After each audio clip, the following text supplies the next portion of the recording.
The space between galaxies is massive and sparse, but that space is often part of something bigger, situated along chains of galaxies carved out by galaxy filaments, the long arms of galaxies which can branch for hundreds of millions of light years. These filaments group into concentrated areas called galaxy superclusters. When viewed on a wide enough scale, they all sort of connect. But what about the space between the filaments, the gaps between large-scale galactic structures? Well, these spaces are just about as remote and empty as you can get in the universe, and we have a fitting name for them: voids. We are so fascinated by other galaxies and what could exist elsewhere that we often overlook the significance of the voids in between. They are a component of the universe itself, and they've taught us a great deal about areas ranging from galaxy superstructure formation to the expansion of the universe itself. And today, we're going to revisit some of that knowledge.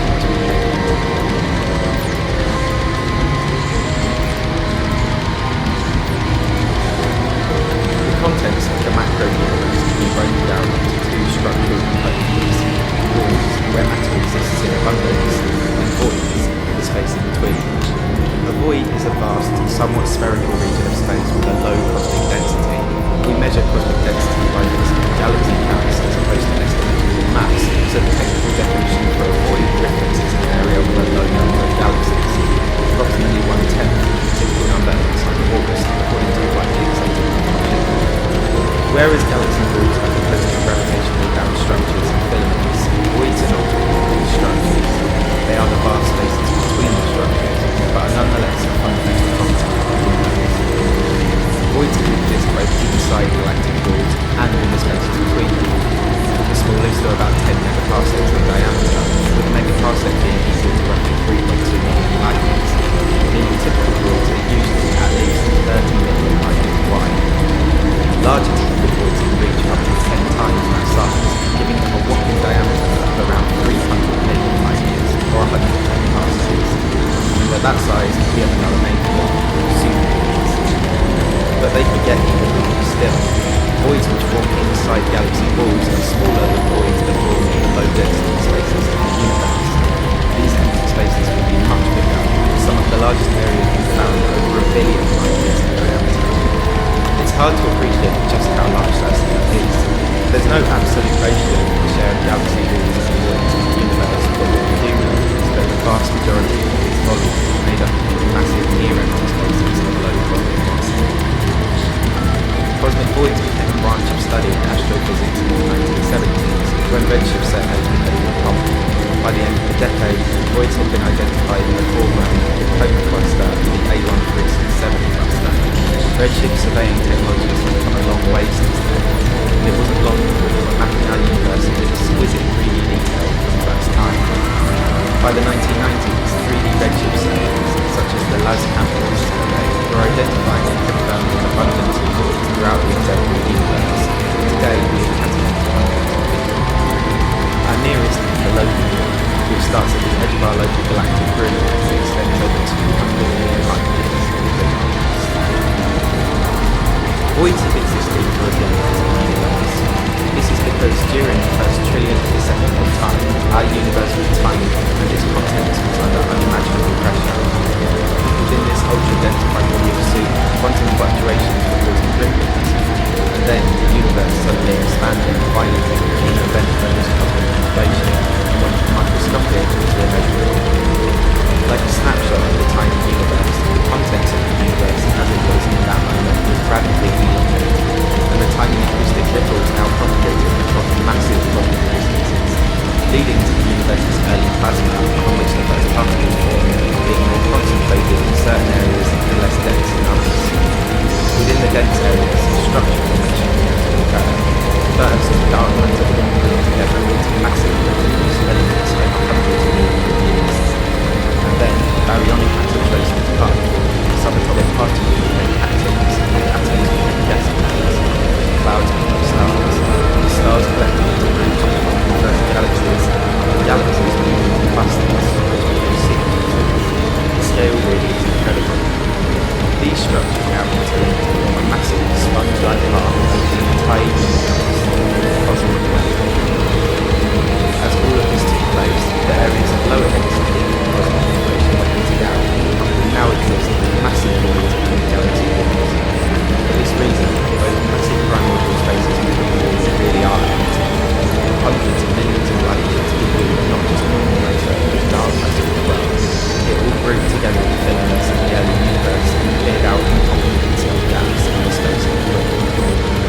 don't really know how big these voids can get, and new discoveries continue to push the benchmarks. In contrast, voids which occur inside galaxies form as gravitationally bound galaxies are pulled towards one another, which empties out the surrounding space as they converge. The more galaxies merge, the stronger their overall influence, which attracts more galaxies, so this process is self-reinforcing. This leads to denser clusters and empty voids. And in fact, when voids form like this, the two form relatively close to each other, the snowball-like effect can lead to something remarkable.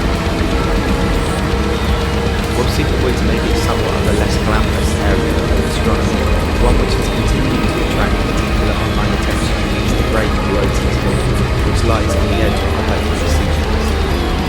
This void is enormous, estimated to be between 250 million and 330 million light years in diameter, with over 200,000 cubic megaparsecs in volume. Upon its discovery, scientists disputed whether there had been enough time since galaxy structures began forming to allow a void of this size to exist, but as it turns out, the Boötes void isn't actually that unusual or unexpected. The key to understanding why is hidden in the distribution of a few dozen galaxies within. 60 isolated galaxies exist within the void where thousands would usually be expected, and they make up a tube-like formation in the centre. Scientists now think that this tube may be what's left at the boundaries of two smaller voids which merged as they grow into one another. The near-perfect spherical shape of the void is the result of a soap bubble-like effect as they merge. Two large voids combine into one massive void, leaving galaxies on the edge of each stranded inside this new supermassive cosmic abyss. In addition to its size, the Boötes void is also thought to be one of the sparsest and most eerily empty of its kind. To put the 60 galaxies into some sort of perspective, it's like driving from coast to coast of the United States, passing only a couple of planets on the way, and this doesn't even take into account that the void is three-dimensional. As such, it's earned itself the nickname the Great Number, which has been puzzling astronomers since its discovery in 1991. It's so enormous that even light takes hundreds of millions of years to reach the galaxies inside, and for light leaving the galaxies to reach the outside. In fact, astronomer Greg Holderlin at the University of Minnesota said that if humanity had evolved on a world within one of these few dozen central galaxies, we wouldn't have known that other galaxies existed until the 1960s. Imagine scientists in the 60s trying to work that one out. Another thing that voids have helped us to slightly better understand is the mechanism of dark energy, the big unknown force which is pushing the universe apart and speeding up its expansion as it goes. Dark energy expands the universe in all points at once, not just at the edges. Every part in space grows at the same rate. This means that the swathes of empty space inside the voids of the universe are also growing, pushing the edges outwards, causing them to increase in size as the universe ages. Because we now know that the size, shape and evolution of large voids is partly due to the expanding space within, we can use them to test our current estimations of dark energy's abundance. The simultaneous existence of the largest void we see in the universe today requires about 70% of the universe's energy density in dark energy, a figure which is relatively consistent with our measures of the cosmic microwave background, which is a good sign from a research standpoint at least. Another thing we can use the cosmic microwave background for is measuring baryonic acoustic oscillation patterns, aka the distribution of normal matter energy across the universe. On this map, the warmer areas correlate to filaments and the cooler areas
nothing really substantial for or against it yet. And so, while it may not be a superball, for now at least, cold spot is yet another perplexing and fascinating mystery about the universe. Okay, so enough theories and hypotheses. How about a real example of a mind-blowing void which has significance to us? Well, this is where the elasticity of the term void comes into play.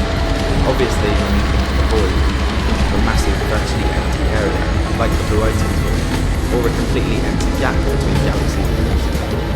However, because the term refers to a lower than expected number of galaxies, voids can contain clusters and even superclusters of galaxies and still have this apparent underdensity.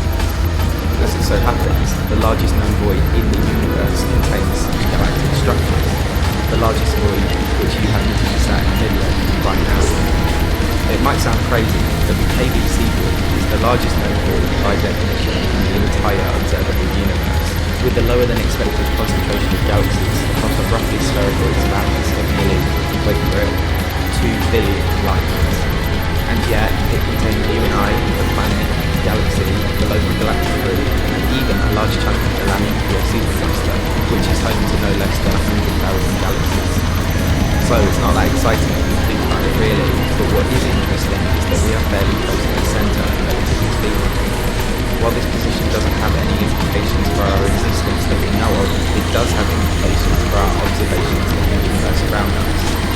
Our position in comparison to the rest of the universe is like living in a remote rural town instead of a city, except the cities are gigantic galactic walls. Because these cities and galaxies are denser than us, they are exerting a gravitational influence on us, pulling us through the void and towards the filaments very slowly. This movement may actually be interfering with our measurements of redshift values, and has probably led to some inaccurate estimations in our calculations of the Hubble constant, our measure of the rate at which the universe is expanding. This might explain why the figure we get from analysing redshift values of galaxies around us to determine the Hubble constant is different to the figure we get from analysing the CMB, which would mean that analysing the cosmic microwave background, or echo of the Big Bang, is a more accurate means to study the expansion of the universe, from our perspective at least. If anything, KBC void shows us that not being voids really live up to the image of one. We are simply sitting in a less dense region of space, like being out in the intergalactic countryside of the universe. The only noticeable side effect this has for us is that our night sky is a bit darker than it might be on planets within thousands of orbits, but it's certainly a lot less creepy than it would be if we were in the centre of, say, the blue ocean void. Just imagine what it would be like in one of its isolated galaxies. In the future, when the universe is so large that all other galaxies can be seen in view, everywhere there is a gravitational bound will expand into its own massive, isolated point of the universe, leaving unfathomably large voids in space between each individual galaxy. And in the distant future, when entropy reaches maximum, no structures will remain, making the universe one indescribably enormous across the board. Huge swathes of empty mass in space are a natural property of the universe, which always have been and always will be. But just because they're empty, it doesn't mean that nothing interesting.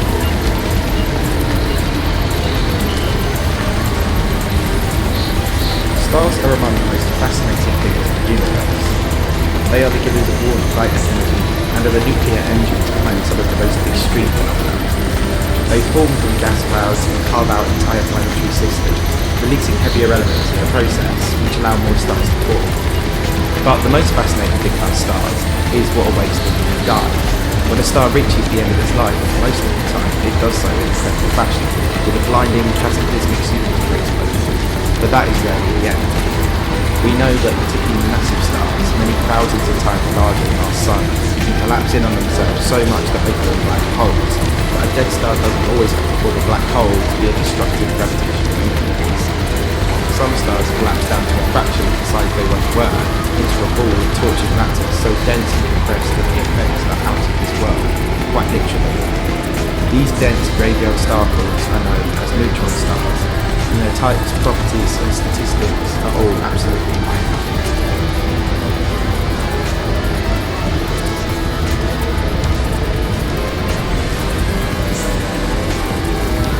In order to understand what a neutron star is, you must first understand what a neutron is. Everything in the universe, besides energy, is composed of atoms, the tiny fundamental building blocks of creation, and they themselves are made up of tiny components called subatomic particles, which come in three varieties.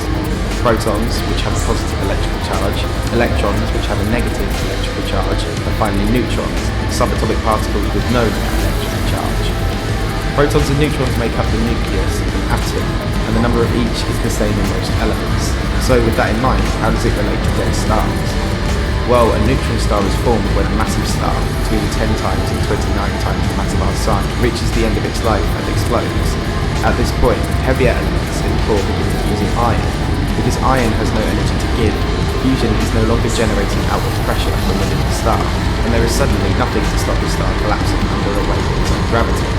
The outer layers collapse inwards rapidly, with nothing to counter it, and when they reach the iron core, this matter forces the interior into a much smaller space, before essentially bouncing off the core and exploding in a violent supernova explosion. These outer layers collapse fast, at 25% the speed of light in fact. This is so fast that particularly massive stars keep on collapsing indefinitely into a singularity, creating a black hole. A neutron star is formed by the level of a massive star below, star cores that are less than about 4 to 5 times the mass of the Sun. In this case, the core is not massive enough to collapse indefinitely, but what remains of the collapsed matter is minuscule in size compared to its previous form. A star once hundreds of times larger than the Sun collapses into an object the size of a city, making it among the densest objects in the universe. The reason they are called neutron stars is because the density and pressure on the material is so great that the protons and electrons of the atoms within start to be crushed into one another, generating long chains of strong neutron-rich material under conditions similar to those of the nucleus of an atom. Neutron stars are essentially giant atomic nuclei. These dense, dead stars have extremely strong gravitational influences and magnetic fields. The chain reaction from the supernova explosion often causes the neutron star to spin incredibly quickly, and some known to rotate up to 40,000 times per minute, a speed which begins to deteriorate over time. It wasn't until the 1960s that we were able to confirm the existence of these unthinkably dense objects, but scientists have been speculating on them for some 30 years or so at the time of their discovery. In December 1933, just 2 years after the discovery of the neutron, astrophysicist Walter Bailey and Fritz Zwicky proposed that supernova explosions can cause stars to turn into much denser and more closely packed bodies as a result of the explosion. A plausible theory, but at the time we were sure we'd never be able to detect such an object even if it did exist, as they would simply be too small to observe from the Earth. But moving into the 1960s, astronomer Frank Cassini noted that if stars generated strong magnetic fields, then the electromagnetic radiation exposure should be the Earth. Sure enough, in 1965, astronomers Anthony Hewish and Samuel McCoy discovered a source of radio brightness by Italian. This anomaly turned out to be the product of a rapidly rotating neutron star, and so we were able to conclude on the existence of these terrifying post-production stars. And then, in 1997, we did in fact see a neutron star through visible light. What you see here is an actual photograph of a neutron star of a similar mass to our Sun, which was discovered in 1950. The achievement of observing a neutron star 400 light years away in visible light is not to be understated. Whereas stars are millions of kilometers in diameter and radiant light, most neutron stars are merely about 20 kilometers in diameter, or just 12 miles. One of the largest we've discovered to date is PSR J0348, a neutron star in the constellation of Taurus, with an estimated mass of about twice that of our Sun, packed into an object just 29 kilometers wide, making it smaller than the inner ring roads in the city of London, but huge for a neutron star. Although saying that, size doesn't actually correlate to more mass with neutron stars. In fact, more massive neutron stars are actually smaller, as their mass compacts more densely than lighter neutron stars. Regardless of how big or small they are, this size-mass ratio gives them their incredible densities, so much so that a single teaspoon of neutron star matter would weigh hundreds of millions of tons on Earth. This incredibly compact concentration of mass means that the gravity of a neutron star is around 2 billion times greater than on Earth. And while not as dense as black holes, its gravity is still enough to bend and warp the radiation and light orbiting around it, causing gravitational levity. In fact, sticking with our teaspoon of neutron star material, if you were able to drop it to the ground from shoulder height, the spoon would be travelling at well over 20,000 kilometers per hour before it collided with the ground. Our ideas on the nature of these stars is based on models, but it is possible to infer some details of the neutron star's structure by studying living stars, such as the Sun. This process is known as astroseismology, and it can reveal the inner structure of neutron stars by analysing the spectra of star oscillations. This is what gives us our insight into the real jaw-dropping numbers associated with these periods. The surface, or crust of the neutron star, is an extremely hot outer layer, whose surface temperature can reach up to 1 million degrees Kelvin. This crust gives the neutron star a miniature landscape. It can have mountains, but these mountains can only ever hope to reach a few meters high. The extreme outer layer is made mostly of iron, made from the supernova, and this iron is so compressed that it keeps the internal components sealed below the crust under unlimited pressure. Under these conditions, atomic nuclei are crushed together in long strips of matter, trivially named nuclear plastic. Barely anything can breach this material. It is among the strongest and most tightly packed matter in the universe. As we move downwards towards the core, we start to become a bit unsure. We aren't sure what effect this much pressure this deep into it will have on it. However, we do know that it is able to keep atomic nuclei from decaying, allowing it to remain stable. This internal mass, density, and pressure keeps the atmosphere the neutron star has tightly pressed onto the surface, only a few micrometers thick, and this is controlled by the incredible magnetic field produced by the neutron star. The magnetic field of a neutron star can be anywhere between 100 million and 1 quadrillion times stronger than the Earth's, making them the most powerful magnetic fields in the universe. Every neutron star has its own thermal density, mass, and attraction, and there could be as many as 100 million of them in the galaxy alone. Most of these are old, cold neutron stars which formed billions of years ago, but some of them are young and display unique characteristics, especially in their rotating. All neutron stars emit beams of radiation from their north and south poles. If those rotating emission beams happen to be firing in the direction of the Earth, then we can detect these as forces of light. Just like relativistic jets firing away from quasars, when these beams are pointing in the direction of the Earth, we can detect them from these distances. When this happens, these neutron stars often resemble lighthouses, firing beams at a consistent rate in the direction of the Earth from all over the galaxy. When this happens, we call these firing neutron stars pulsars, and their rotation rates vary depending on their age and what's in their surrounding area. Some can rotate thousands of times every second. We call the most rapid one as millisecond pulsars, with the fastest reaching speeds of up to 65% of the speed of light. The word pulsar literally means pulsating star, and they are named as such because of the pulsing sound they make as the beams sweep across the planet in sequence. Following the first noting of neutron stars in 1965 by Anton Hewish, 2 years later he and his assistant, Jocelyn L. Bernal, detected a radio signal which appeared to be pulsing at a consistent rate with exquisite precision. In fact, this signal seemed so consistent and anomalous that it prompted widespread speculation that Bernal had intercepted a transmission from an alien civilization, so the signal was named L201 and acting as a political event. However, we soon realised that this was, in fact, a rotating neutron star, emitting beams of radiation in the direction of the Earth. Since then, we have discovered nearly 2,000 of these pulsars, and most are catalogued as part of radio satellites. That's why many of them are named with the Pluto to PSR, pulsar. And so, LGA-1 enjoyed the growing list of astronomical phenomena initially attributed to aliens, but was actually the result of something natural. But fear not, these nuclear lighthouses may yet be of use in the discovery of our species. The Voyager 2 spacecraft is a probe that was launched in 1977 to explore the distant ice giant planets. But since completing its mission, it now barrels through interstellar space, carrying with it a golden record. This record is mankind's CV. It was meant to be found by aliens. It contains information about our location in the galaxy. This map was created using pulsars as a book of reference because they are extremely good timekeepers. While their positions may change over time, their pulse frequency remains highly consistent, so the idea is that the civilization could look at this map, which shows the position of Earth relative to 14 nearby pulsars, and they could find these pulsars based on their pulsation rates, which we have attempted to inscribe on the record, and then reverse them to the position. It's a genius idea, or at least it seemed that way in 1977, but in the years since we have learned that there could be hundreds of millions of these pulsars in the galaxy, and though their rates are relatively consistent and measurable, the direction in which they fire can change minimally, meaning a bright beacon which once illuminated the Earth with flashes of radio energy may just become another silent speck in the sky.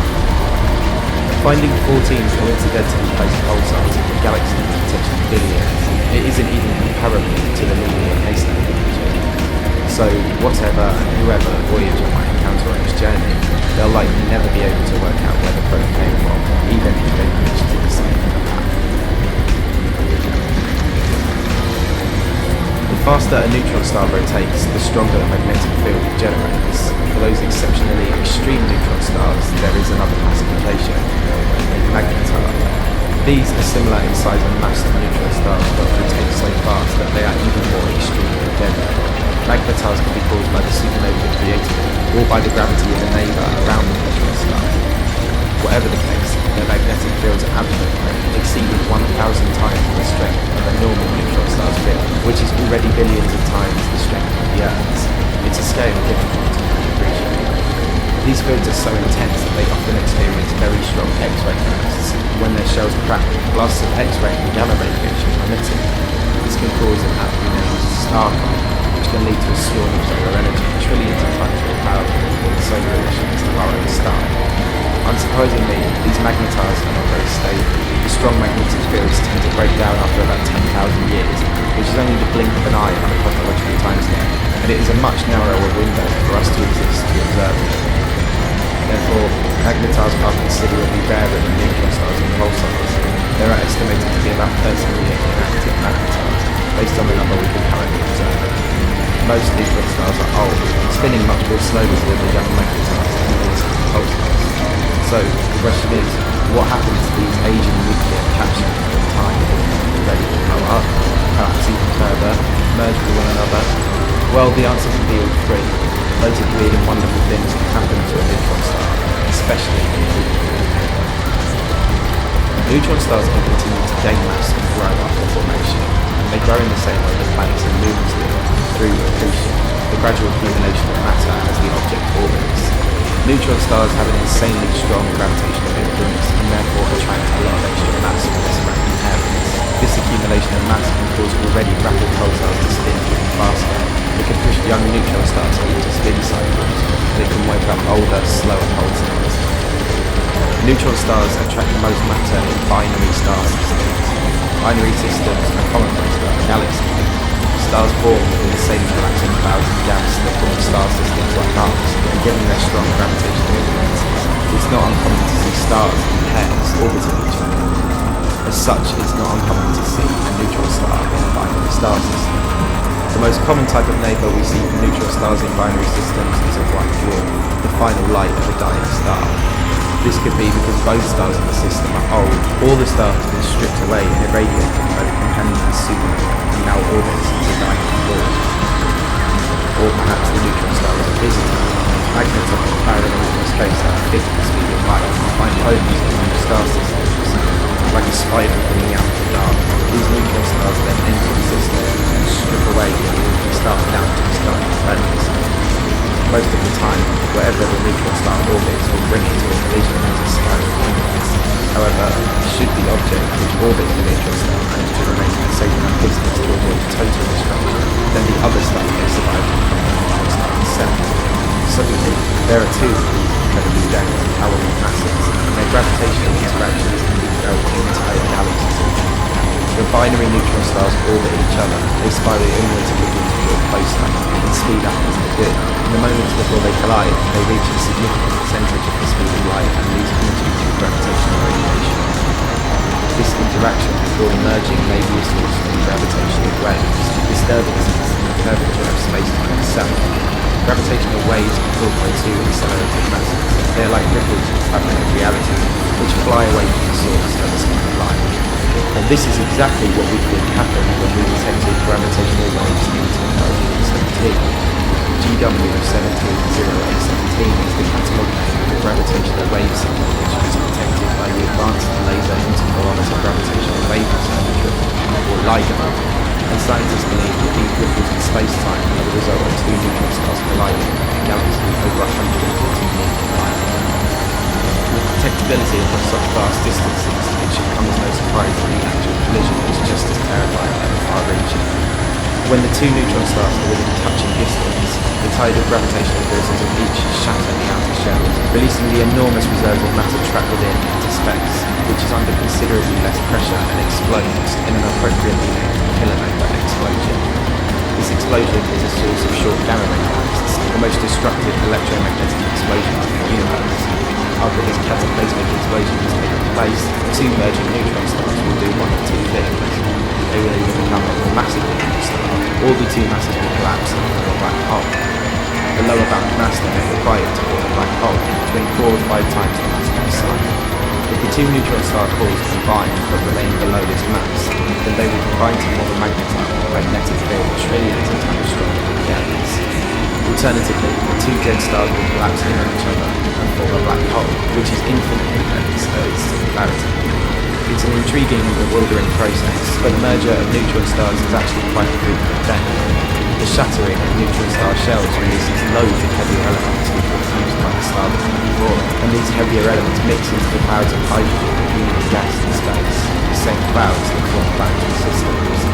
The remains of kilonova explosion is likely the source of most of the heavy elements in the universe, and the solar nebula cloud, which our solar system formed from 5 billion years ago, likely contains the remains of neutron stars, which exploded billions of years before in a profoundly younger universe. Neutron stars are just another tiny, improbable piece of the unendingly complex puzzle that is the emergence of life in the stars. Speaking of planetary systems, what would it be like for a planetary system orbiting a neutron star? We've observed planets around neutron stars before. We detect them when said planet passes in front of the beams of a viable pulsar. As such, we refer to them as pulsar planets. And we've known about them since 1991 and have discovered entire planetary systems orbiting them since then. It's unlikely that these were the planets that orbited the star in the main stage of its life. On the contrary, all of the pulsar planets we have observed fall into 3 main groups. The first being planets which formed out of the metal-rich debris left over in the supernova explosion which formed a neutron star. Or the planet could be a captured planet. The extreme gravity of the neutron star may just be enough to pump a hurtling planet out of the darkness of interstellar space and into orbit, damning it to be radiated and ravaged by its new sea stars. Or 3. The planet might actually be the other star in the binary system which used to orbit the pulsar, but that has been stripped down and solidified due to the extreme irradiation of the pulsar.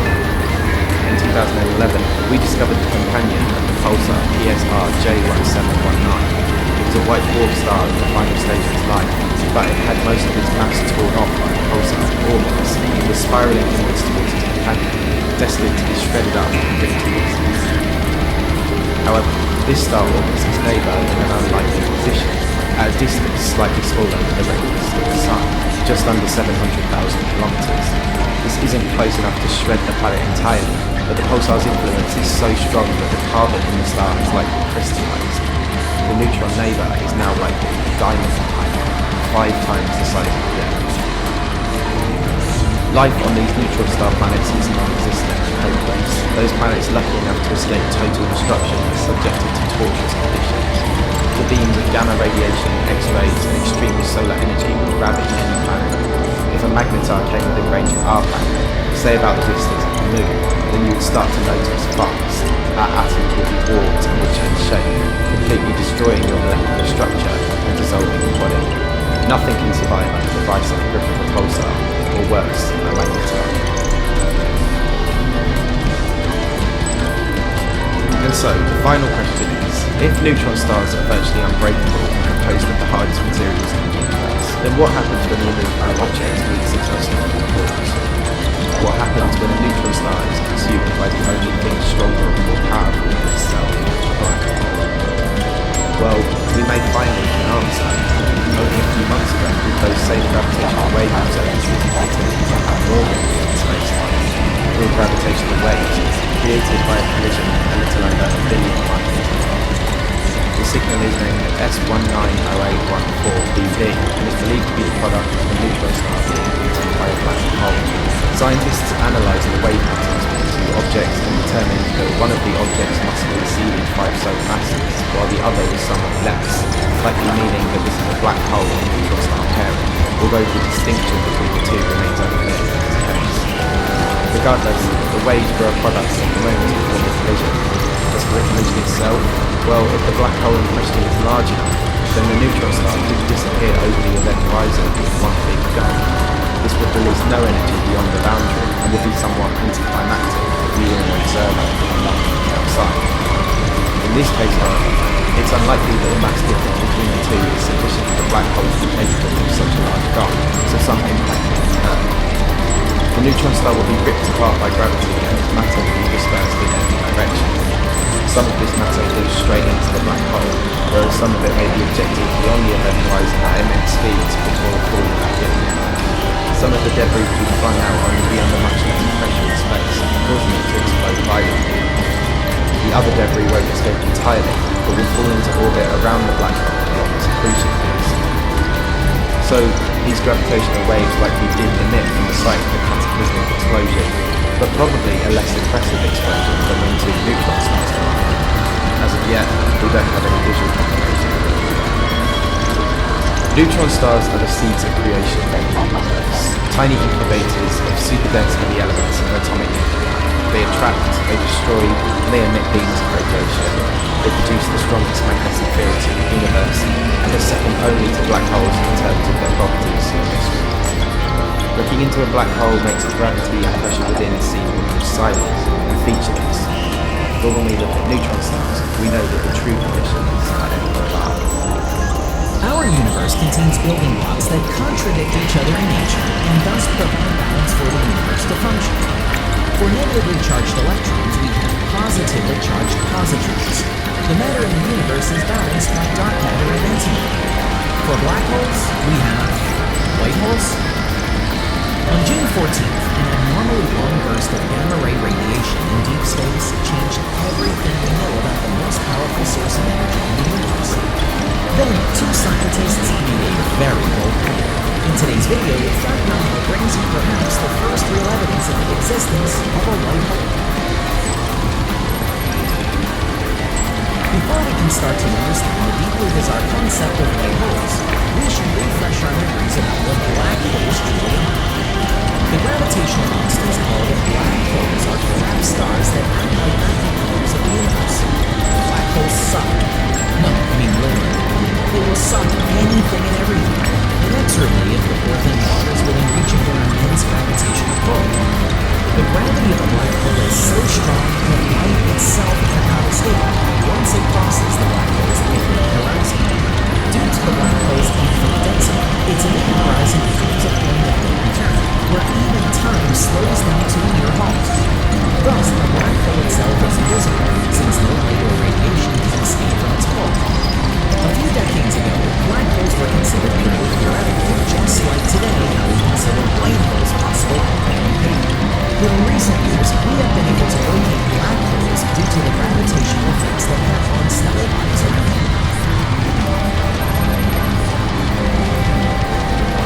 For a long time, white holes have been theorized as a figment of general relativity. The concept of their possible existence has been conceived from the same equation that gave us the understanding of why black holes exist. If you are on a spaceship, traveling through interstellar space and observing the wonders of the universe, from a safe distance you might not be able to differentiate between a black hole and a white hole. A white hole will appear quite similar to a black hole. It will have mass, it will spin on its axis, and it will have an event horizon made up of dust and gas clouds, separating the white hole from the rest of the universe. But if you keep looking at this humongous cosmic body, you will soon notice something that you've never seen in a black hole. This cosmic body, known as a white hole, will regurgitate matter instead of sucking it in. An easy way to understand the difference between a black hole and a white hole will be to compare them with two common cosmic appliances. Black holes are like a vacuum, sucking everything in due to their enormous compressed gravity. Conversely, white holes are supposed to be the exact opposite of black holes, which means they will expel matter and energy from their body.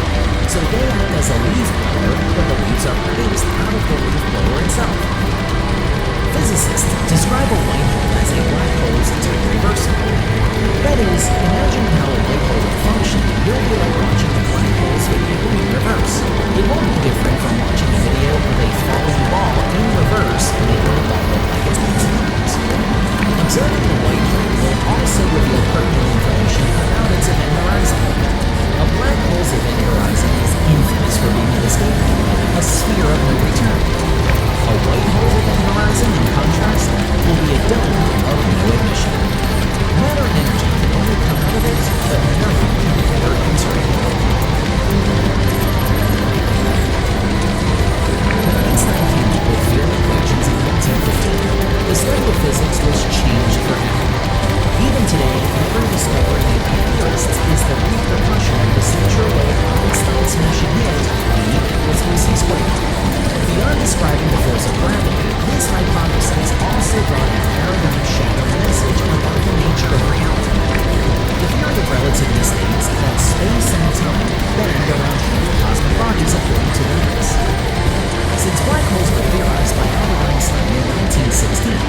challenge of studying them has been a cosmic.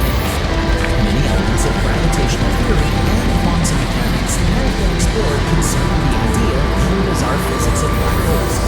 And thus, in turn, the findings have raised questions about the possibility of the existence of white holes. In 1964, Russian cosmologist Igor Novikov was the first to point out that general relativity permits the existence of white holes. Although Novikov's concern was purely mathematical, it didn't set the idea of finding a white hole in the universe, as statistically there is no reason why it should not exist. But can it? On June 14, 2006, a particular gamma ray burst labeled GRB 060614 was detected by NASA's SWIFT satellite.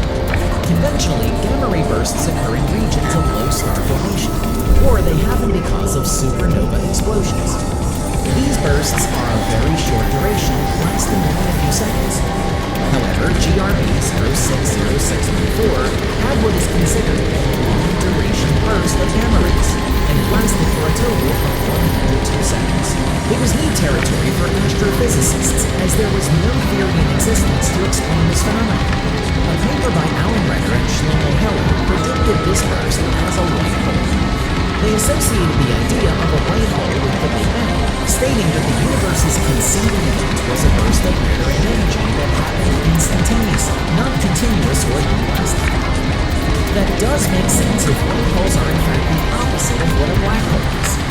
Then, age-wise, white holes will contradict their mirror image as well. While black holes exist for millions of years, white holes will be effective. These are theories based on quantum physics and the theory of relativity, suggesting that primordial black holes can turn into white holes at the end of their life and spit their mass out. This theory also strengthens the idea of white holes in the negative upside. Some scientists have proposed that the massive amount of dark matter we have detected in our universe is the result of such white holes. Currently, we have no explanation as to the origin or makeup of dark matter, only its gravitational effects on the surrounding space. While the direct connection between dark matter and white holes remains loose and unproven, it is an interesting possibility, and if true, will unlock many secrets of how the universe functions. While on paper, the concept of white holes seems immaculate and entirely possible, but the lack of a solid explanation of how a white hole may form poses a serious question about their very existence. There is, however, a reason that all of these ideas remain strictly theoretical. The idea of a black hole in reverse is contrary to the statistically proven fact that the universe is entropic. That means that it moves towards chaos rather than order. If you extrapolate a white hole to its natural endpoint after it pushes out all the mass it contains, it will reform into the star that initially exploded to form a black hole. This goes against everything that we currently know about physics and the nature of our universe. Time doesn't move backwards. And while white holes may be an interesting thought experiment and seem to hold up in theoretical calculations, we cannot say with any proof that they exist in this universe or hypothetically in any other universe. However, this is an exciting new time for astronomy, as bigger and better satellites and instruments are constantly being launched among the stars, promising to deliver more information and truths about the cosmos than human beings have ever known before. And the possibility created by an unusually long burst of gamma rays in 2006 has definitely challenged our knowledge of time and space. Could it be a white hole? Science will definitely have answers. Black holes are one of the most devastating objects in space, sucking up everything around them. But there's another space phenomenon that's just as destructive. And it's known as a white hole. Now, what would happen if these two objects met in space and fought each other? Could something like this even happen? Who would win? And what is a white hole anyway?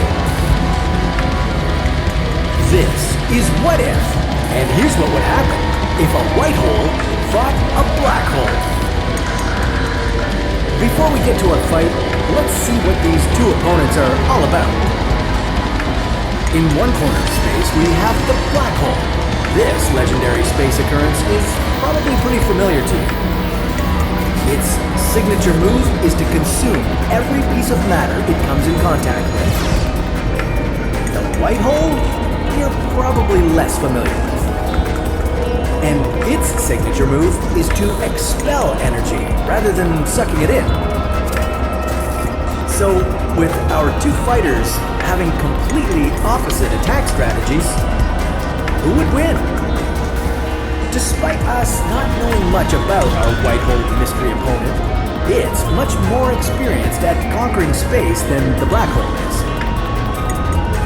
That's right, the white hole is a proper journeyman and has been roaming space for millions of years, kicking butt and taking names.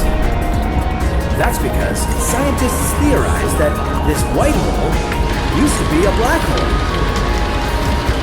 Scientists suspect that after millions of years, black holes will become white holes.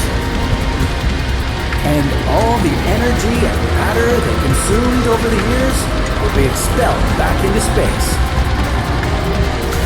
That being said, when a black hole becomes a white hole, it might not last very long, so it will need to act quickly if it wants to pick a fight with a black hole. And despite it being different, the white hole is just as destructive as a black hole, if not more so. The matter the white hole is ejecting moves at the speed of light. So it's safe to say that the white hole is the veteran fighter in this situation as opposed to this up-and-coming black hole, but how much will its experience help it? After millions of years of causing destruction throughout the universe, our two opponents finally meet. They've battled asteroids, planets, and even stars, but they always managed to survive.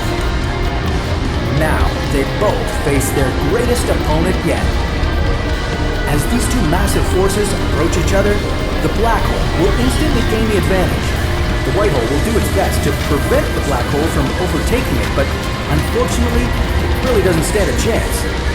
That's because the white hole has no choice but to spit energy at its opponent. Although it was able to defend itself against everything else in the universe, unfortunately, the black hole is its one true match. The mass the white hole is expelling is also being turned into energy for the black hole. This won't be a quick battle either, as the black hole can feed on the white hole for thousands of years. And as it keeps feeding, the black hole is getting larger and larger. And now the black hole is ready for the finishing blow. It completely swallows the white hole. Now that it's consumed so much energy, our black hole is more massive than ever. It might be as big as the Messier 87, which is 38 billion kilometers across. For reference, that's 3 million times larger than Earth. So, if a white hole and a black hole collided, we'd have a massive black hole roaming around the universe, destroying everything in its path. In fact, a black hole can still be seen, but only in the form in which it exists before birth. Many black holes are extinct stars whose mass and density are so great that even light cannot escape their surface. Others form from the collision of individual stars. According to scientists, some black holes appeared immediately after the Big Bang. It's now been proven that in the center of many galaxies, there's a supermassive black hole, millions of times the mass of our Sun. There may be exceptions, but no one can verify this. Considering that there are about 200 billion galaxies in the universe, the total mass of all black holes looms simply gigantic. But that's not all. In elliptical galaxies, a swarm of black holes can exist. Like stars, they line up in an elliptical orbit around the center of the galaxy. Many of them eventually fall in the direction of a supermassive hole in the center and are absorbed by it. Most of the objects from this swarm are binary systems in which two black holes rotate around each other. Such a pair, in most cases, is doomed for a collision. The first such event observed by scientists occurred between a black hole of 36 solar masses and its rival of 29 solar masses. The resulting giant, respectively, should have amounted to 65 solar masses. But the collision was so powerful that a huge amount of matter weighing about 3 of our suns was scattered in the form of energy billions of light years into space. The collision itself was lightning fast and occurred in a split second. In this short period of time, these black holes released more energy than all of the stars observed in the universe. Despite the power of this event, it was completely silent and invisible, since light couldn't escape the surface of the black holes. The main sign scientists use to identify similar collisions is gravitational waves. They are oscillations of space itself, arising due to the presence of a supermassive object. They look like ripples in water from a thrown rock. Another way to catch a collision of black holes is to measure X-rays, which are invisible to the human eye, but visible through special devices. In this way, it was possible to detect the merging of as many as 3 black holes. Consequently, as we record more and more powerful gravitational waves and X-rays with terrestrial instruments, the likelihood increases of discovering that a massive brawl occurred somewhere in space. Fortunately, such a collision took place far from our planet and didn't affect the Earth in any way, at least for now. In billions of years, our Milky Way and the Andromeda Galaxy are expected to collide, forming a new galaxy called Milkomeda. If, after this event, the black hole from our galaxy doesn't fly far off into space, it will begin rotating around its neighbor in Andromeda. Sooner or later, the moment will come when they merge into one supermassive black hole. Now, the distance from the Earth to the nearest supermassive black hole is about 26,000 light years, which is not particularly dangerous for our planet. But we have absolutely no idea where the future giant black hole will be located in the newly formed galaxy. With its potential size and potentially short distance from the Earth, things could end badly for our planet. In addition, the Milkomeda galaxy will continue to rotate through the vastness of the universe, pulling all of the other galaxies and their black holes into itself. Thus, in millions of years, there may be more black holes in the Milky Way than there are stars and planets. After all, supermassive giants, as they rotate, absorb every space object unlucky enough to be nearby. One of them one day could be the Earth. Perhaps by then, we'll be able to leave our planet in search of a better life. Since the newly formed Milkomeda galaxy will be quite dangerous, humanity will probably want to leave the Milky Way before the massive collision event. It would take several million years just to cover a distance of 100,000 light years. And this doesn't guarantee that the cosmic permutation outside of the galaxy will be favorable for us. Meanwhile, black holes will probably continue to merge both inside Milkomeda and beyond. Gravitational waves from the collision will destroy stars' orbits. When any object in space loses its orbit, it can't remain free-floating for long. It will begin gravitating towards the nearest object with the highest mass. If they are both stars, then their merging can also produce a black hole. Even without collision, more than 0.1% of all the stars in the universe will eventually turn into black holes. This applies even to unborn stars. The rest will simply float on, and along with their planets, eventually be swallowed up by countless black holes in the universe. If there's nothing left in the universe but black holes, they'll also eventually begin converging with each other. This could end in the formation of one giant black hole, which will have swallowed all of the ever-existing matter along with the surrounding space. Such an arrangement of events is possible only in a period of time that exceeds the entire current age of the universe, that is, more than 13.8 billion years. but this could become a reality only under ideal conditions, in which other objects do not interfere with the black holes performing their dark deeds. Given many other factors, it's possible that many celestial objects will still be able to survive.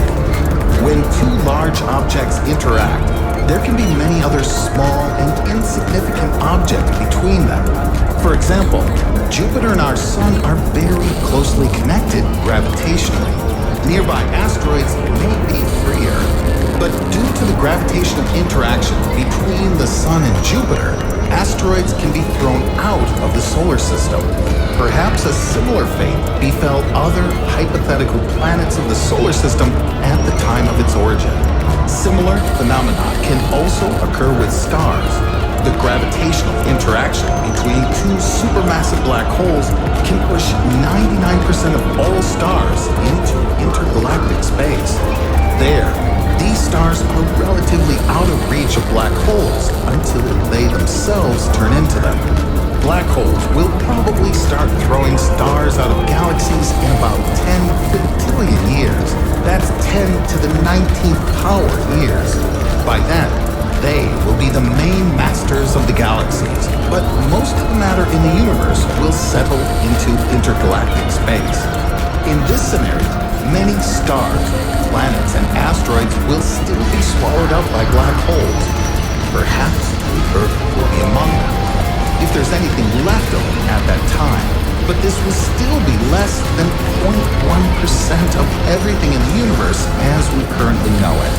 There's a chance that most of the surviving universe would one day be able to return to the borders of the galaxies.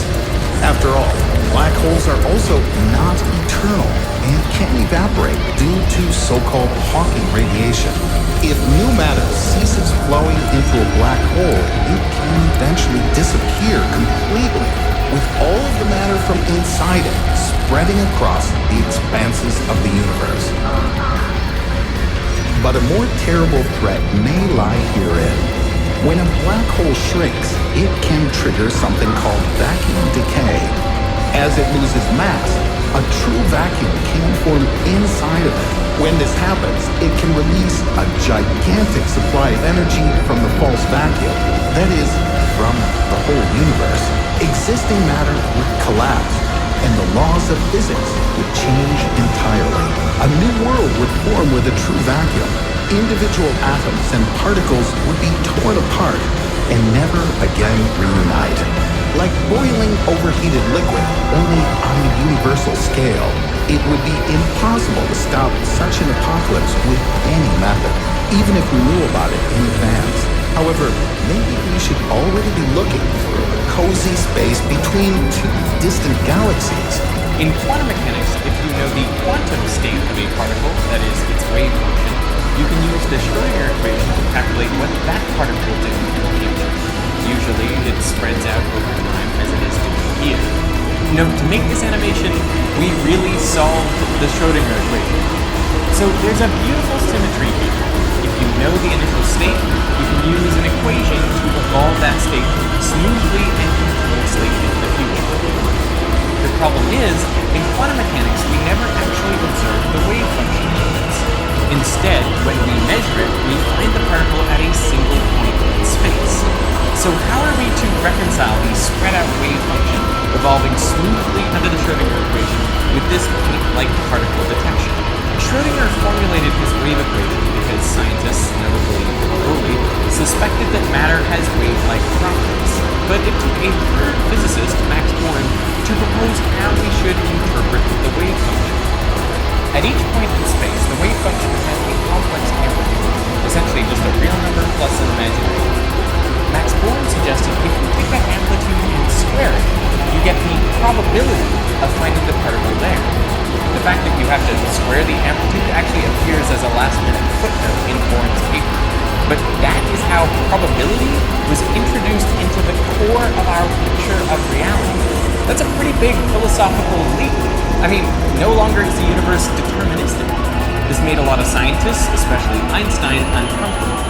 But the Born rule, as it is now called, remains at the heart of quantum mechanics because it is spectacularly successful at predicting the outcomes of experiments. When you're not looking, the wave function simply evolves according to the Schrödinger equation. But when you are looking, when you make a measurement, the wave function collapses suddenly and irreversibly. And the probability of measuring any particular outcome is given by the amplitude of the wave function associated with that outcome squared. Now, Schrödinger himself hated this formulation, which is actually why he invented the famous Schrödinger's cat thought experiment. Put a cat in a box with a radioactive atom. Add a radiation detector that triggers the release of poisonous cyanide gas.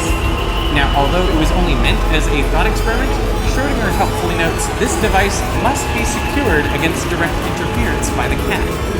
Anyway, the whole point of the experiment is to magnify the state of the atom up to the state of something macroscopic and tangible. He could have picked anything, it didn't have to be alive, but Schrödinger selected a cat. If the atom decays, the detector detects radiation, releases the poison, and the cat dies. If the atom doesn't decay, the detector doesn't detect radiation, poison is not released, and the cat remains alive. Since the state of the cat and detector apparatus are directly tied to the state of the atom, we say they are entangled. Where things get weird is that according to quantum mechanics, the state of the atom does not have to be either decayed or not decayed. Generally, it's in a superposition of both, decayed and not decayed at the same time, assuming no measurements have been made. This superposition state of the atom gets entangled with the detector, and then the cat. So after some time, the wave function of everything inside the box is in a superposition of the atom has not decayed, poison not released, cat alive state, and the atom has decayed, poison released, cat dead state. So, according to quantum mechanics, the cat really is both alive and dead at the same time. Only when we open the box and make a measurement does the wave function collapse, and the cat actually becomes either dead or alive. These days, Schrödinger's cat is often used as a way to show how weird quantum mechanics is. But that wasn't Schrödinger's point. He wanted to show that quantum mechanics, as formulated, was wrong. So, taking up Schrödinger's argument in this video, I want to show that there is a better way to think about Schrödinger's cat. In fact, a better way to think about quantum mechanics entirely, that I'd argue is more logical and consistent. To get there, we have to examine three essential components of Schrödinger's cat: superposition, entanglement, and measurement, to see if any of them is flawed. Superposition is the idea that quantum objects can be in two different states at the same time. This seems like a crazy idea and something we'd never observe, but we do indirectly with the double slit experiment. Fire individual electrons through two slits at a screen, and the pattern you see is not just the sum of electrons going separately through one slit and the other slit. It is an interference pattern. We are forced to conclude that a single electron somehow goes through one slit and the other slit simultaneously. This is superposition. Of course, it's easy to understand superposition with waves. They are spread out in space. And it's clear how the wave from one slit cancels with the trough of the wave from another slit to produce an interference pattern. And luckily, we know that when we're not looking, electrons are represented by a wave function.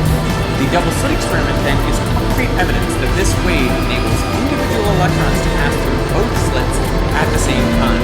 So superposition is on solid ground. The next concept is entanglement. Consider two electrons fired toward each other with equal and opposite velocities. We know they will scatter off each other, but we don't know exactly how. Their trajectories are given by spread out wave functions that only give us probabilities. But as soon as we measure the momentum of one of the electrons, we immediately know the momentum of the other one. It must be equal and opposite, otherwise conservation of momentum would be violated.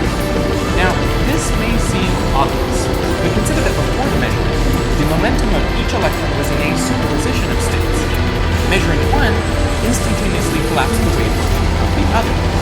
And this would be true even if those electrons were light years apart. These electrons are entangled. What's really going on here is that after interacting, the electrons do not have separate wave functions at all. They are described by a single wave function, and this is what it means to be entangled. This explains why measuring one immediately affects the state of the other one, because the single wave function has collapsed. In fact, if we were being rigorous, we'd have to say that there is only one wave function, the wave function of the entire universe, which includes absolutely everything. But in the case of isolated, unentangled quantum particles, we can reasonably talk about their individual wave functions. And then once they interact with something else, entanglement is the result. So what we've seen is superposition is really the same thing as describing systems of waves. And entanglement means that after particles interact, they are described by a single wave function. These are fundamental parts of quantum theory, describing systems with wave functions that evolve according to the Schrödinger equation, which leaves only measurement. Remember, the measurement postulate was added as a second set of rules to connect the mathematics of quantum mechanics to what we actually observe. But doesn't it seem weird that there should be one rule for how systems evolve when we're not looking, and a different rule for when we are? When you boil it down, measurement is just the interaction of one quantum system, electrons and photons, with another quantum system. And we know exactly how to deal with that. We simply evolve their wave functions according to the Schrödinger equation. So what if we throw out all the rules associated with measurement? Well then, in the Schrödinger's cat thought experiment, the radioactive atom in a superposition of decayed and not decayed gets entangled with the detector and in turn the cat. Now remember, we are also made of electrons and atoms which obey the laws of quantum mechanics, so we are quantum mechanical too. So when we open the box, there is no measurement, no wave function collapse. We simply get entangled with the state of everything inside the box. So we see the cat alive, and we see the cat dead. How is that possible? I'm guessing you've never seen both an alive and dead cat before. But the solution is, it's because the you that saw the cat alive and the you that saw it dead actually inhabit separate worlds. By that I mean, they exist in their own complete realities, and those realities will never interact. But where do these separate worlds come from? Well, something I haven't mentioned yet are all the particles of the environment, air molecules, photons, everything that we are not keeping track of. If a quantum object in a superposition gets entangled with the environment, it is said to undergo environmental decoherence. This branches the wave function of the universe, essentially splitting the universe into two slightly different copies. So a more realistic account of Schrödinger's cat goes like this.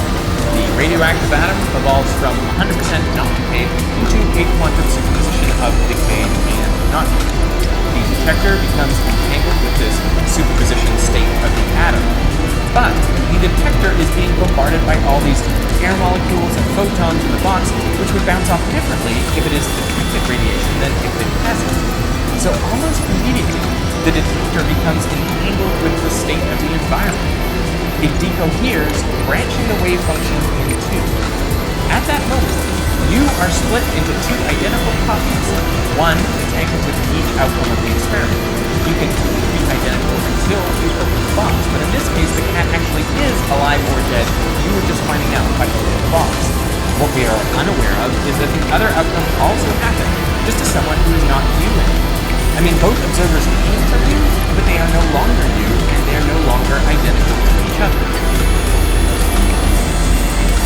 This interpretation of quantum mechanics is called any world, and it was formulated by Hugh Everett. And it's true, the branching of the wave function is happening all the time, so frequently in fact, that the rate may well be infinite. Creating infinite, subtly different worlds all the time may sound implausible, to put it mildly, but consider that all those worlds are naturally part of the mathematics of quantum mechanics. Many worlds just takes them seriously. To get rid of them requires something like the collapse of the wave function. And the point is, our experience of reality would be the same in the many worlds picture as it is if the wave function collapses. But the formalism is so much cleaner and more elegant. All we have are wave functions that evolve under the Schrödinger equation. The implication is that the founders of quantum theory may have got it exactly backwards. The wave function is the complete picture of reality, and our measurement is just a tiny fraction of it, the part we become entangled with when we interact with a quantum object in a superposition. The universe also goes back to being deterministic. Every outcome happens 100% of the time. It only doesn't look that way to us because we only experience our tiny sliver of the multiverse. To be clear, the many worlds interpretation doesn't exactly predict other universes in the way that scientific theories make predictions. This is just deduced from the hypothesis that a wave function collapse does not occur in other realities.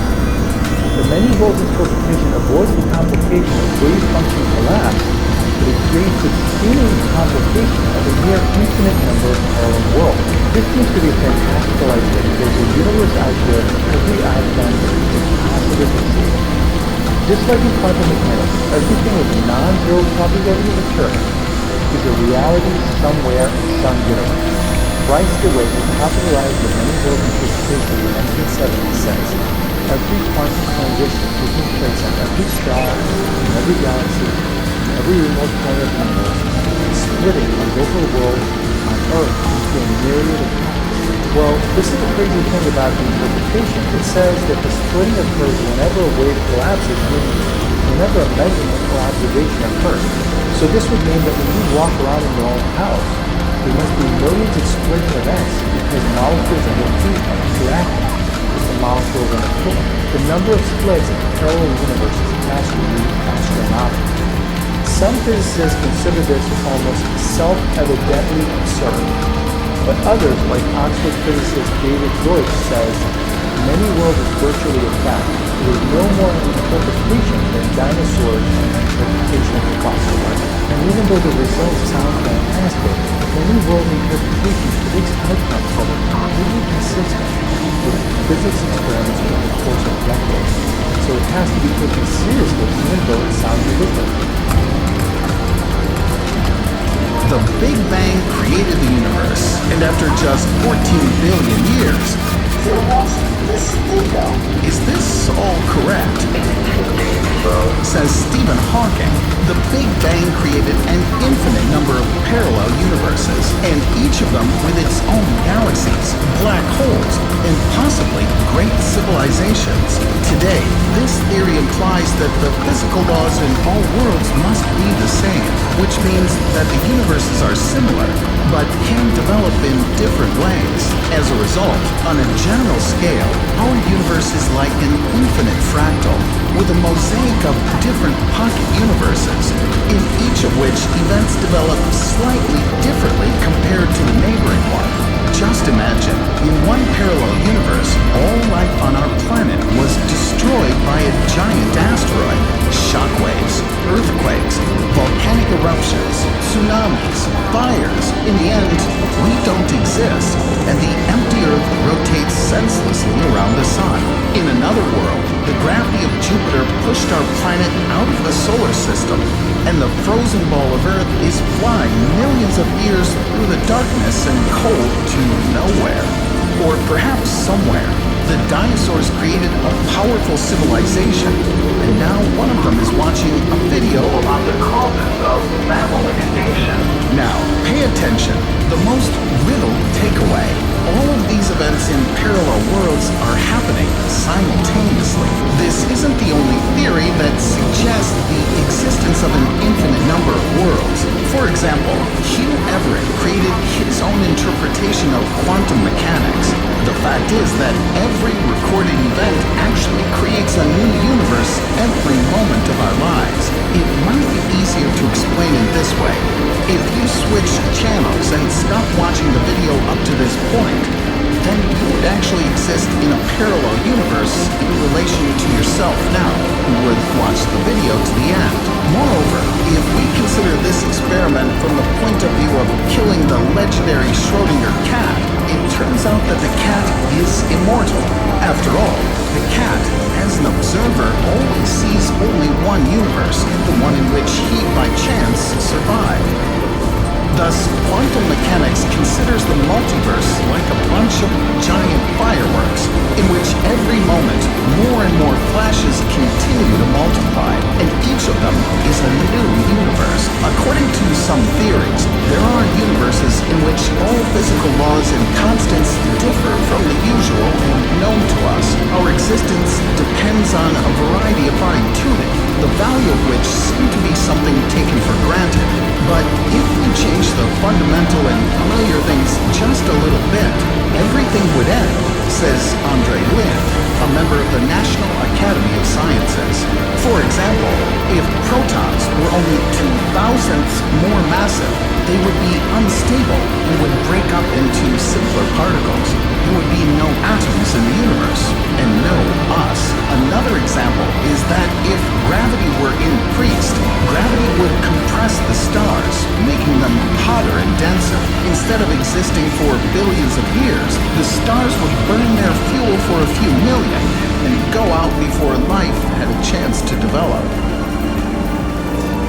So, the fundamental properties of our universe are set up in the best way for the existence of life. And according to the theory of the multiverse, physicists view our familiar world as one of countless worlds in which physical laws and constants have randomly provided the possibility of the emergence of life. But this kind of theory has a small flaw. Most of the other worlds in this multiverse are not only lifeless, but simply empty, dark, and dead. So, parallel worlds with fantastic elves and unicorns are unlikely to be able to develop there. But this is inaccurate. After all, if we assume the existence of life within completely different forms unknown to us, which are formed, for example, within the dark matter and are built according to completely different laws, then everything becomes much more interesting. For example, such a super popular direction in physics, string theory, also directly points to the possibility of the existence of a multiverse. To imagine what strings we're talking about, just imagine a logical sequence. Any substance consists of molecules, molecules of atoms, atoms of protons, neutrons, and electrons, and those of quarks. Finally, string theory says that quarks are made up of tiny, twisting strands of energy that resemble strings. Each of these strings is so small that if the atom were enlarged to the size of the solar system, the string would be the size of a tree. Just as the different vibrations of the strings of a musical instrument create music, the different ways in which these strands of energy vibrate give the particles their unique properties and ultimately give rise to all the fundamental forces in the universe: gravitational, electromagnetic, and other types of interactions. As a result of mathematical calculations, Joe Polchinski and Raphael Russo from the University of California found that the basic equations of string theory can have an astronomical number of different solutions, more than 10 to the power of 1,000. To give you a rough idea of the scale of this number, I'll tell you one fact. The number of atoms in the entire visible universe does not exceed the number 10 to the power of 80. Each solution to these string vibration equations represents a unique way to describe the universe, and they will all be correct. These strings are like tiny rubber bands that can twist, stretch, and contract in all sorts of ways. All this, however, doesn't mean that they can't play the symphony of the universe, because these threads, according to string theorists, consist of everything that exists. Leonard Susskind, a professor of theoretical physics at Stanford University, considers it an obvious fact that various solutions to string theory describe a huge variety of real universes, among which our universe is the only one that was born with the right physics for our kind of life. Apart from the question of how and why the universe is tuned exactly to us, scientists are still unable to explain many other things. For example, antimatter. The science of cosmology, which studies the evolution of the universe and its properties, believes that in the universe there should be equal parts of matter and antimatter. But in fact, in the visible part of the universe, it simply isn't so. To solve this paradox, scientists at the Canadian Institute of Theoretical Physics created a theory of the mirror universe. According to this theory, our universe can only be a mirror image of a parallel world. The new model suggests that two symmetrical universes formed during the Big Bang. In one, where we live, time flowed in the usual way. In the other, a mirror began to recede into the past with the same speed. After calculating all of the possible pairs, physicists came to the conclusion that the anti-universe must be extremely similar to our own, but is not an exact copy of it. Lastly, the idea of a multiverse isn't new. Ancient Indian religious texts, for example, are filled with descriptions of many parallel worlds. And the ancient Greeks claimed that there are an infinite number of worlds scattered in the same infinite void. Unfortunately, all this still cannot be confirmed or refuted experimentally. For scientists, parallel worlds exist only as mathematical models. However, I'm personally inspired by the fact that the very concept of the multiverse is not considered pseudoscientific speculation, but the subject of controversy in scientific circles and scientists of various fields. This pretzel-shaped collection of galaxies is our universe. And it's about to collide with another universe. It might be fascinating to watch, but we should probably be worried about what's going to happen when they crash. How would it change the physics of our universe? Is there any chance that we would survive? What would the collision look like from Earth? And has it ever happened before? This is What If? And here's what would happen if our universe collided with another one. The only potential evidence of a universal collision that we've ever discovered is in the form of a cold spot in our universe. In 2013, the European Space Agency's Planck satellite confirmed that this area is 1.8 billion light years across. It's much colder than the rest of space, and it seems to be missing 10,000 galaxies. At first, scientists were baffled by its existence, but now some have theorized that this spot might be a kind of scar or bruise left from colliding with another universe. Usually, when we refer to the universe, we're talking about all space and time, including planets, stars, galaxies, and all other forms of matter and energy. So, if the universe basically means everything in existence, then logically there can only be one of them, right? Not necessarily. Some scientists believe in the concept of the multiverse. This theory states that our universe wasn't the only one that popped into existence during the Big Bang. That there's an infinite number of other universes out there too, and we just haven't found a way to see or measure them yet. If this theory is right, then it's possible that all these other universes could have grown at the same rate at the same time after the Big Bang. If that's the case, then they might have banged into each other as they expanded. And that brings us back to the cold spot.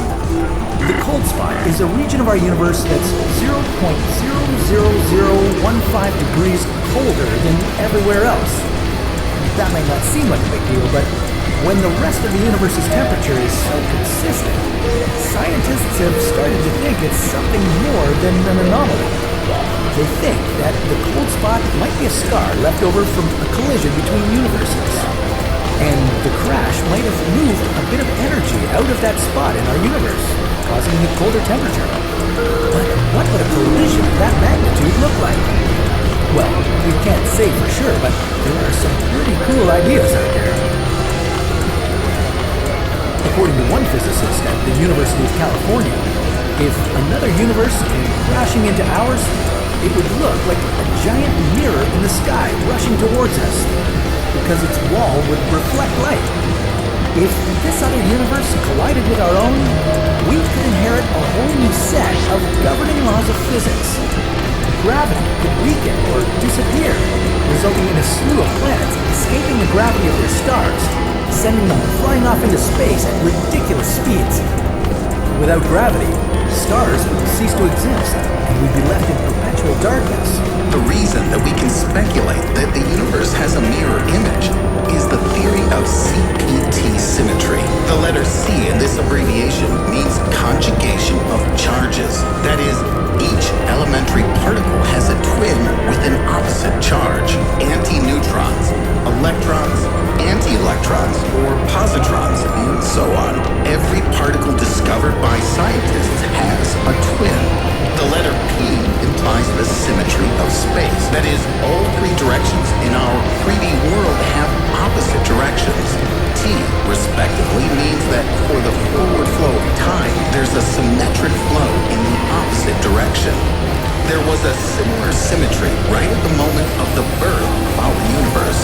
In the first nano and picoseconds after the Big Bang, matter and antimatter were equally divided. A little later, for every 1 billion particles and antiparticles, there was one extra particle. Now, in the part of the universe that we're observing, no significant accumulations of antimatter have been detected.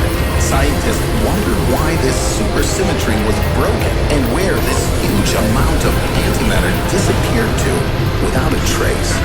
In fact, if the entire huge array of antimatter remained, our universe would have disappeared immediately after the Big Bang. After all, when an antiparticle meets a particle, a so-called annihilation occurs. Particles simply disappear in a flash of light with the release of a huge amount of energy. Therefore, at first, physicists assumed that initially there was more matter.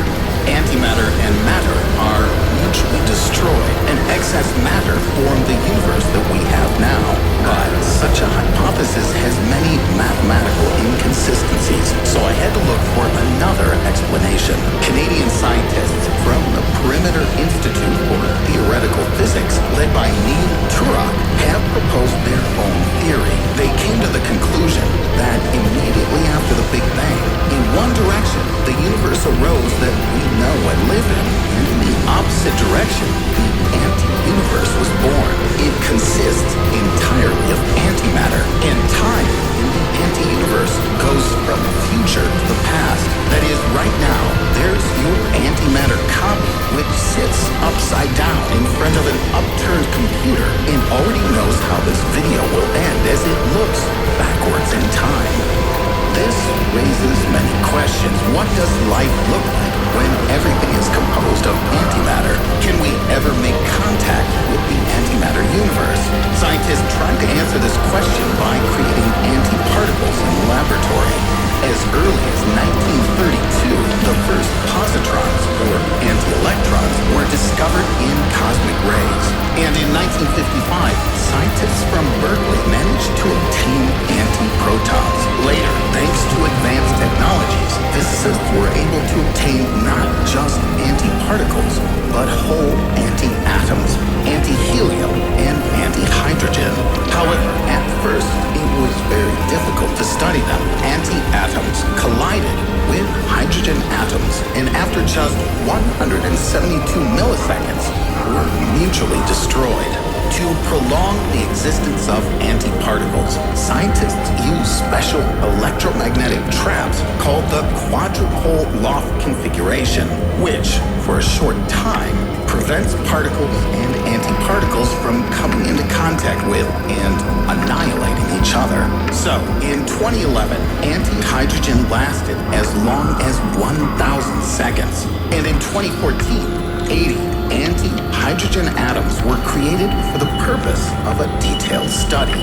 By 2022, scientists plan to construct a portable trap for antiparticles and then drive the antimatter in a truck several hundred meters to another site for further experiments.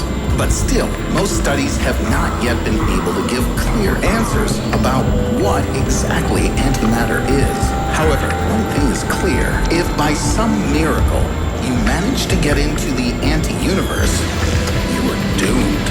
Since each cell of your body consists of ordinary matter, in the anti-universe, you will explode with the release of a huge amount of energy and then disappear without a trace. On the other hand, this will provide the inhabitants of the mirror world with the most vivid sight in their life. Or vice versa, with your presence, you won't destroy all life on a twin planet in the anti-universe. The fact is that the interaction of 1 gram, or about 0.03 ounces of antimatter and matter, is equal in strength to an explosion with the power of 21.5 kilotons, which is slightly more than the power of the Fat Man bomb dropped on Nagasaki. The average person has a mass of 165 pounds or 75 kilograms, which equals the explosive energy of approximately 76,786 Fat Man bombs. Therefore, in any case, a guest from the opposite universe will lead to disastrous consequences. But guess what? Nearly the same thing, only on a much smaller scale, happens inside your body every hour. Together with food and air, you often get the radioactive potassium-40 isotope in your body. Interacting with your molecules, it begins to decay and emit positrons, aka anti-electrons. Thus, you emit 180 antiparticles per hour and about 4,000 per day. True, they're instantly destroyed by ordinary matter and turned into gamma radiation. Such an amount of antimatter is really quite small, but that's all that will remain of you after entering into the anti-universe. If you manage to safely extract some material from the mirror world, this could make you fabulously rich. Indeed, according to NASA estimates for 2006, 1 milligram of positrons, or 0.015 grains, cost about $25 million. A gram of antihydrogen, or 0.03 ounces, in 1999 had a value of $62.5 trillion. It's probably better to forget about such large sums of money, because instead of money, you will suffer a painful and intense death. The second point, and also the reason that it's difficult to enter into the mirror world, is time. The anti-universe exists in time before the Big Bang.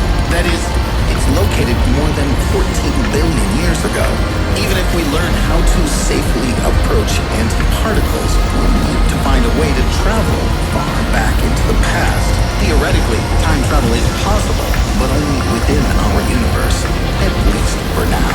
However, it's entirely possible that you, I, and all the people around us are living in the anti-universe. Some physicists believe that no matter which side of the Big Bang our universe is on, we'll still perceive the environment as ordinary matter, and the passage of time will only go forward, even if we're on the opposite side. It's worth noting that even in the absence of contact with the anti-universe, we constantly influence each other. Each time scientists create or destroy a new particle, an anti-particle is born or dies accordingly. As much as we would like, even if contact with the anti-universe is ever possible, it will end in mutual self-destruction. However, the very possibility of the existence of a mirror copy of our world, and each of us literally turns our worldview inside out. However, a theory has recently appeared that could fully disprove the existence of the anti-universe. The main evidence of its existence is based on the absence of a large amount of antimatter in our universe. But researchers from the Brookhaven National Laboratory in the United States and the University of Kansas found another explanation for this. According to their assumptions, the Higgs troika is to blame. It consists of 3 types of particles, the so-called Higgs bosons, one of which is known also as the God particle. They differ from the rest of the particles in that they produce an incredibly large amount of energy, and as a result they decay within a short period of time, creating a stream of particles of ordinary matter, which destroyed almost all antimatter in the universe. But out of the 3 alleged bosons, only one has been discovered so far. So the anti-universe theory still could be true.